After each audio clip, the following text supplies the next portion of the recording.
Të nderuar shikues, mirë se po takohem në Radio Televizionin Iliria në emisionin ton javor Mjekësia dhe ti. Të ftuar sot në emision kemi Lulzim Gashi, master në shkenca infermierore dhe njëkohësisht kryenfermier në qendrën emergjente në QKUK. Mirë se vjen Lulzim. Përshëndetje pajtem, faleminderit për ftesën. Njëkohësisht Lulin e kam edhe kolegë të punës dhe jem shok që so vite ndaj edhe sot kemi gjetë kohën pak a shumë e bën një komunikim rreth punës që kanë infermierët në qendrën emergjente. Ne e dim se puna në qendrën emergjente ose infermierët në qendrën emergjente janë ata të cilët të parët e takojnë pacientin edhe të fundit ndahen me ta. Cilat janë sfidat më të shpeshta me të cilën përballen infermierët në qendrën emergjente? Pas pare pajtem po du me potencu që kam nderin të përfaqësoj një grup profesionistësh, një ekip profesionistësh, të cilët përveç profesionalizmit bëjnë një punë të palodhshme në lidhje me ofrimin e shërbimeve emergjente në qendrën emergjente në qendrën klinikën universitare të Kosovës. Në lidhje me sfidat, na e dim që kujdesi emergjent është formë mjaft dinamike e sistemit shëndetësor. Prandaj me sfida ne përballemi çdo ditë dhe po si sfida kryesore mbeten fluksi i madh i pacientëve dhe numri i lartë i pacientëve që kërkojnë përgjigje emergjente ndaj stafit infermieror. Mirë po të e krahasu me të kalumen që kanë qenë kushtet më të vështira, ndoshta edhe numri më i ulët i resurseve, tani jemi më mirë. Përkundër asaj që mbetet sfidë ende hapësira e qendrës emergjente, po mendoj duhet me pas një hapësirë më të madhe për me përballu këtë fluks edhe për me u dhënë përgjigje të gjithë atyne personave që kërkojnë shërbime shëndetësore në qendrën emergjente. Prandaj, përveç këtyne, mendoj që fluksi i pacientëve gjithashtu ndër sfidat mbetet edhe bashkëpunimi ndërprofesional, përgjigja, vendimmarrja e shpejtë që kërkon urgjencë, edhe bashkëpunimi me profesionistë të tjerë shëndetësor. E kam fjalën për infermier. Kur e përmendim domethënë sfidat, në njëjtën kohë na shkon mendja edhe tek ajo që nifet si mungesa e stafit. Do thotë sa ndikon mungesa e stafit në ofrimin e cilësisë në qendrën emergjente? Pavarësisht asaj që jena përballë me mungesë stafit, infermierët janë të përkushtuar me ofru shërbime shëndetësore edhe kur janë të vogël në numër.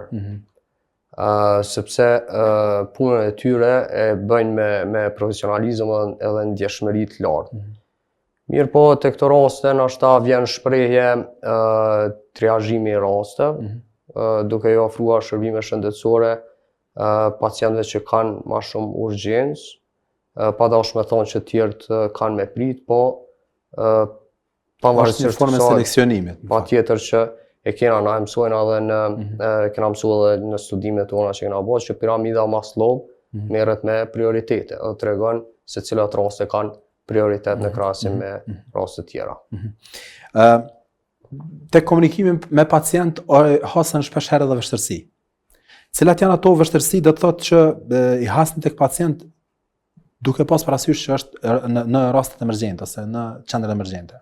Ne çdo ditë përballemi me këtë kategori të personave, pasi që e dim që traumat e kokës ndikojnë automatikisht në gjendjen psikoemocionale të pacientëve. Gjithashtu traumat e ndryshme qofshin ato si pasojë aksidenteve të ndryshme, qofshin problemet mendore që vijnë edhe si pasojë e smundjeve metabolike, që ndodhen konstant tek pacientët që kërkojnë shërbime emergjente dhe që janë në gjendje të rëndë shëndetësore. Sepse këta pacientë nuk janë të orientuar mirë në kohë dhe hapësirë dhe mund të jenë të flasin gjëra cilat mund të jenë të pakuptueshme për të tjerët. Mirë, po për profesionistët shëndetësor është e thjesht me determinu. Po pra, është e thjesht pasi që ata e din klinikën e pacientit. Domethënë në bazë të klinikës së pacientit e vërtetojnë nëse pacienti është i orientuar në kohë dhe hapësirë. Dhe te këta pacient ata veprojnë, intervenojnë, domethënë në mënyrë të përgjegjshme, me përgjegjësi të plotë dhe është shumë e rëndësishme që te këta pacient duhet me vepru me ndjeshmëri të lartë, pasi që kërkojnë një tretman të veçantë, qoftë mjekësor, infermieror, kështu me radhë. Tek qendra emergjente, një fjalë e popullit është që thotë sekondi, në sekond është që jeta është në çështje sekundi. Atëherë si menaxhohet stresi edhe ai presioni i lartë i punës që keni në qendrën emergjente, ku dihet se në çdo moment do thotë përveç që pritet marr ndonjë traumë, siç e përmendet ju, ose ndonjë aksident kushtimisht zinxhiror ose diçka, si menaxhohet ky stres dhe presion, kurse e dihet se derisa jeni tu marr me këto mund të marr diçka tjetër. Qysh e menaxhoni që situatën çto, apo janë ekipet që punojnë disa në punën aktuale apo? Ma herët thash që veprimet që duhet ndërmarrë, vendimarrja, domethënë duhet me qenë shumë e shpejtë. Prandaj infermierët apo profesionistët të tjerë shëndetësor, mjekët, kanë koordinim të jashtëzakonshëm në punën ekipore që e bëjnë. Dhe nëse kemi të bëjmë me një rast emergjent që kërkon urgjencë, atëherë fokusohen të gjithë në atë rast, mirë po nëse futet edhe një rast tjetër që kena shumë shpesh raste të tilla që mund të jetë një aksident me numër më të lartë të personave që kërkojnë shërbim emergjent, ndohen pa i caktuar se kush ku duhet të jetë. Domethënë koordinimi është i jashtëzakonshëm. Dhe stresi që e përmende, sado që ti mundohesh me bë punën tonë profesionale edhe mos me u lidh emocionalisht me rastet e rana që vinë edhe kërkojnë trajtime emergjente, ato automatikisht ndikojnë në gjendjen tonë emocionale. Domethënë në ndërdijen tonë kemi pas gjithmonë atë dëmshurinë për rastin që ka ndodhur. Na shpeshherë përballemi edhe me gjendje jo të mirë emocionale, kur e shohim që sado që po mundohemi me bë më të mirën tonë për një pacient që është në gjendje traumë shëndetësore, ai përsëri ndron jetë. Edhe kjo gjendje normal që të përcjell edhe jashtë punës, edhe në familje, edhe në shoqëri e kështu me radhë. Mirë po e rëndësishme është që me pas trajnime të cilat e rrisin efikasitetin në punë, e rrisin profesionalizmin, edhe përveç kësajna menoj që profesionistët shëndetësorë si që janë infermierët duhet ta kenë kënaqësinë në punë.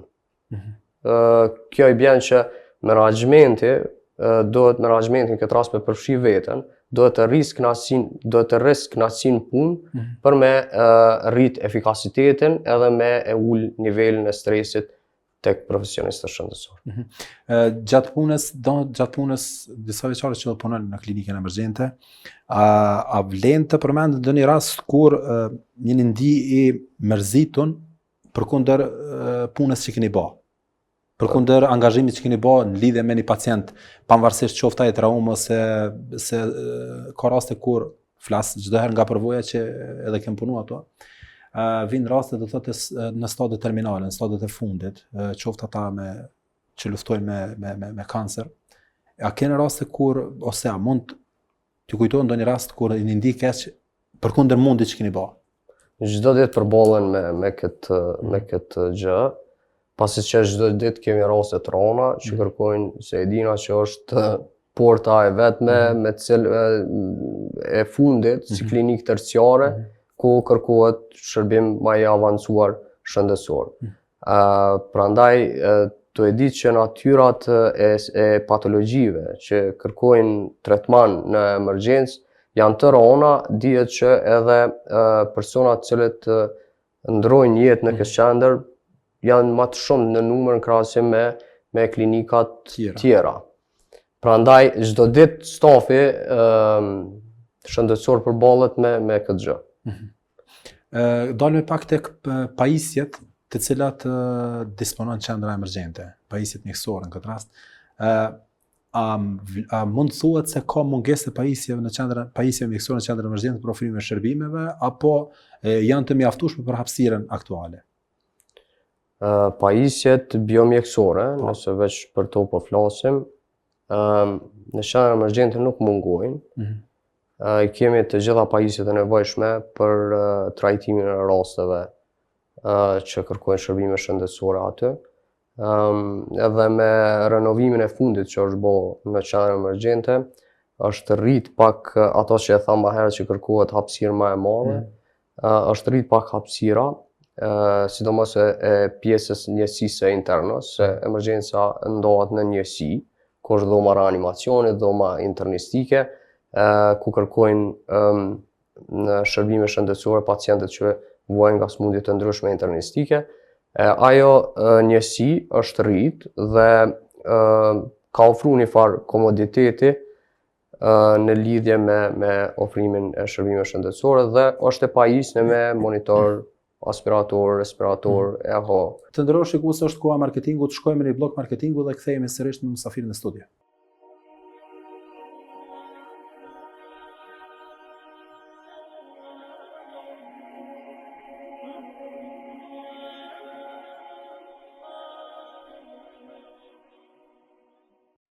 Ndruam që në ditët e para, gur mbi gur, ju dham jetë ndërtimeve më meritore. Kudo që hapim themele, e dim, nesër do t'jetë qendra. Duke investuar në cilësinë e jetës, në hapësira të përbashkëta. Ne ndërtojmë. Cima Construction.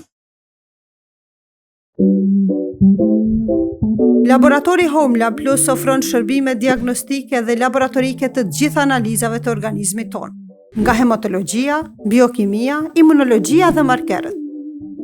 Laboratori HomeLab Plus ofron të gjitha shërbimet mikrobiologjike të punuara me precizitet dhe korrektësi. HomeLab Plus është vendi punës, profesionalizmit dhe korrektësisë, i pari që ka ofruar shërbimin mobil laboratorik dhe vazhdon të ofrojë me përgjegjësi të plotë. Bashkëpunimi me laboratorët e njohura turke e bën laboratorin HomeLab Plus të jetë akoma më i suksesshëm. A dëshiron të mos zhgënjehesh, je principiell dhe don korrektësinë, je lodhur nga ata që i neglizhojnë problemet e tua shëndetësore, jepi fund më dyshjes, sepse HomeLab Plus ofron profesionalizëm, cilësi dhe besueshmëri.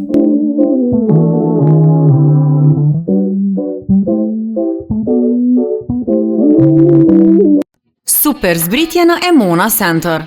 Vaj 905 ml 1.45, sheqer 5 kg 3.85, miell Fellini 2.99, tranguj 720 gram 1.09, qumsht 1 litrësh 0.79 cent, mishi bar 2 kg 7.69, jogurt 1 litrësh 0.85 cent, cot shman 200 gram 0.59 cent, pull 1 kg 2.99, dankek orange 180 gram 1.29, keks 800 gram 1.59, crackers të njelmët 400 gram 1.19, chips 100 gram 0.99 cent, lëngje 1 litrësh 0.89 cent, Red Rain 1 litrësh 0.59 cent, detergjent rrobash 9 kg 10.49, zbutës rrobash 1.5 litrësh 3.85, letër toaleti 1.99.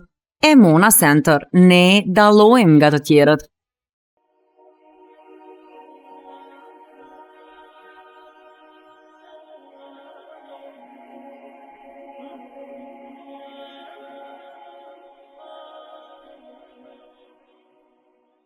E ne të nderuar shikues, pas marketingut kthehemi në studio me falënderimin e sponsorëve tanë. HomeLab Plus, një qendër diagnostike e cila ofron shërbime në 2 lagjet më të vjetra të Prishtinës, përkatësisht e themeluar në vitin 2019 me ofrimin e shërbimeve në biokimi, hematologji, mikrobiologji, në teste specifike dhe po ashtu risi e saj është bashkëpunimi me laboratore tjera eminente në Turqi, Shqipëri, Greqi dhe më gjerë. Emona Center është rrjeti i supermarketeve në Kosovë i vetmi i cili është shpërbyer 3 herë radhazi për çmimet e cilësisë dhe në raftet e saj si qëllim kryesor është mos bartja e pijeve alkoolike. Meka Halal Food, një nga kompanitë më të mëdha në Kosovë për produktet e mishit dhe e certifikuar nga Bashkia Islame për produkte halal. Cima Construction është një kompani ndërtimore themeluar në vitin 2009, e cila ka një përvojë dhe staf të kualifikuar dhe rënditet një ndër kompanitë më të suksesshme në Kosovë në ndërtimtari. Të nderuar shikues, u kthejmë sërish në studio me musafirin ton Lulzim Gashi, kryeministër në Qendrën Emergjente. Po flasim për bashkëpunimet në këtë rast kur përmend bashkëpunimet me domos na kujtohet bashkëpunimi infermier-doktor. Sa mund të themi që është bashkëpunim, sa mund të themi që është një punë bashkëpunuese mes këtyre dy grupeve kushtimisht? Tek ne në Qendrën Emergjente është e domosdoshme të kesh një bashkëpunim korrekt ndërmjet këtyre kategorive të profesionistëve shëndetësor. Pasi që është shumë e rëndësishme të e ditë që në qendër tek ne është pacienti, edhe për me ofru shërbime sa më të mira ose kujdes infermieror, ti duhet me gjatë gjithë kohës të jesh në koordinim me mjekun në lidhje me shëndetin e pacientit. Prandaj bashkëpunimi ndër kolegjal rrit sigurinë e pacientit. Edhe është e domosdoshme me u koordinu për çështjet ose ndërhyrjet cila do të bëhen lidhje me sëmundje ose shërbimi që kërkon ai pacient. A mund të ketë ndonjë rast kur infermieri detyrohet të veprojë diçka që ka me patjetër edhe në mos koordinimin e doktorit, por që është në të mirën e pacientit? Nuk e di që muj me potencu diçka që nuk ka koordinim. Çdo herë infermierët dhe mjekët bëjnë më të mirën të mundshme në lidhje me shëndetin e pacientëve në emergjencë. Prandaj mendoj që këto e kena bolle gjatë hulumtimeve se sa rritet siguria e pacientit kur ka një komunikim mirëfillt ndërprofesional edhe sa e ul sigurinë e pacientit një komunikim jo i mirë mos komunikim profesional. Pasi që në emergjencë, sidomos në emergjencë ose në shërbime emergjent, kërkohet me do e mos të jetë një formë e tillë e bashkëpunimit, pasi që kanë me u thirrë konsulta të njëpasnjëshme në lidhje me gjendje të ndryshme, varësisht të cilës lami i përkasin, edhe duhet me kon gjithmonë i vëmendshëm se çfarë keme referu në lidhje me gjendjen e pacientit tek profesionisti që është thirrë në konsult në lidhje me lëmin përkatëse. Gjatë punës në emergjencë ndeshni shpesh herë me pacientë të cilët janë agresiv, me ose pa diagnozë të caktuar. Si menaxhon këto raste? Me këto raste përballen çdo ditë profesionistë shëndetësor në emergjencë. Tu e di që tek ne kërkojnë tretman pacientë të cilët përdoren edhe substanca të ndryshme, narkotike edhe intoksikime të ndryshme, domethënë si pasojë e mbidozimit të tyre. Këta pacientë nuk janë të vetëdijshëm për veprimet që i bëjnë, prandaj kërkohet që të menaxhohen me korrektësi, mos ngritet toni në raport me ta, t'i ofrohet një mbështetje me ton të ulët, që ne për shkak ne jemi këtu për kujdesur për juve, por duhet të mbajnë qetësinë, edhe duhet me pavarësisht gjendjes së rënduar të tyre, ata do të qetësohen në një farë forme.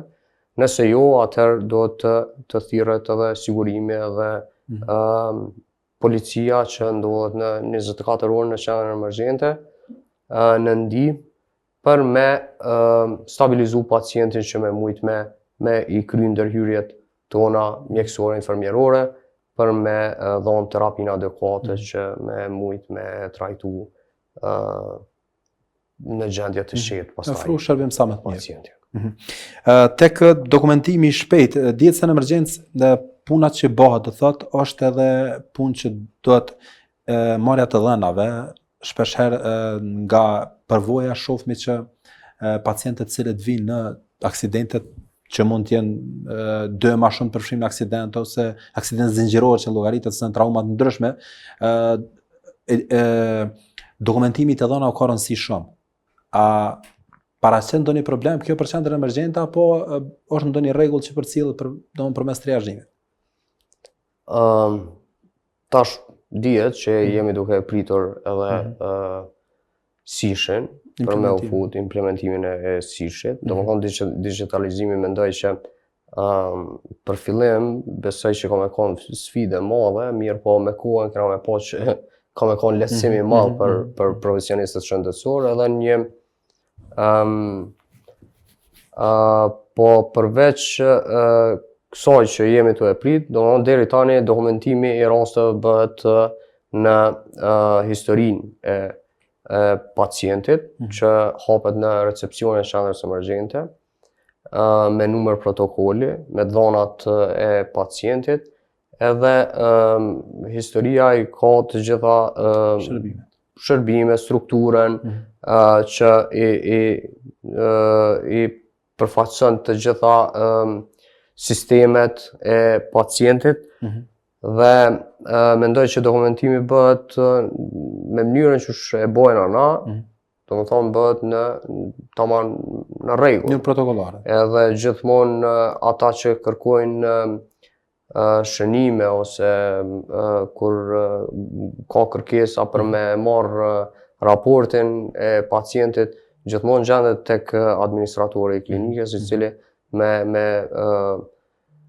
domethënë me përgjegjësi të lartë i seleksionon edhe i vendos nëpër vendet e tyre. Dokumentimi i terapisë, i shenjave vitale kështu që bëhet nga infermierët, bëhet gjithmonë korrekt në rastet e rënda të pacientëve. Kur profesionistët shëndetësor si mjekët në qendra emergjente, kur kërkojnë me u dhënë terapia, dokumentohet edhe terapia, edhe doza, edhe të gjitha këto që janë të nevojshme. Edhe konsultat, edhe krejt shërbimet që kërkon pacienti dokumentohen në historinë e pacientit në qendrën emergjente. Deri kur ka të drejtë i pacient me marrë shërbim pas ofrimit shërbimit të parë në emergjencë? A ka drejt brenda 24 orëve me atë fletzën që jepet me vete si dosje që ka marrë shërbim? Shpeshherë specialistët e qendrës emergjente shkruajnë aty që mund të lajmërohen në qendrën emergjente brenda 24 orëve në çdo kohë. Pasi që gjendja e pacientëve mund të ndryshojë. Mirë po, në formë protokollare, pas trajtimit nga qendra emergjente, ku kërkohen konsultat në ambulanta specialistike, pacienti vazhdon trajtimin tek profesionist, tek lamit përkatëse, për me kërku trajtim më gjatë specialistik. Edhe pyetja e fundit, si ndikon puna në orar të zgjatur në shëndetin mendor tek stafi infermieror? Duke ditë se ato çdo infermier që vjen, do thotë, ose ata të cilët janë duke punu, mendoj se janë i kohë gjatë duke po si dëshmitar të asaj pune. Puna me orar, a koha që e ki fjallën Jo, orari i zgjatur tek stafi infermieror. Orari zgjatur dhe ndikimi në shëndetin mendor. Orari zgjatur sigurisht që ndikon negativisht në shëndetin mendor. Edhe e dina se u bë tash si temë të e përdor sindromin burnout, domethënë ku preken profesionistët shëndetësor shumë nga kjo sindrom, krejt si pasojë edhe e orarit të gjatë, edhe e kohës së gjatë që rrinë në qendra emergjente me vitet të tona që ofrojnë shërbime emergjente. Mirë po është interesant se infermierët e emergjencës janë të lidhur emocionalisht me punën e tyre që e bëjnë. Domethënë është tepër vështirë ata me dalë me ofru shërbime shëndetësore në klinika të tjera, pasi që është mjaft dinamike puna që bojnë edhe kur i mëson protokollet edhe procedurat se si duhet vepruar, domethënë nuk mujnë me quajt rehabilitim nëse dalin në ndonjë klinikë tjetër.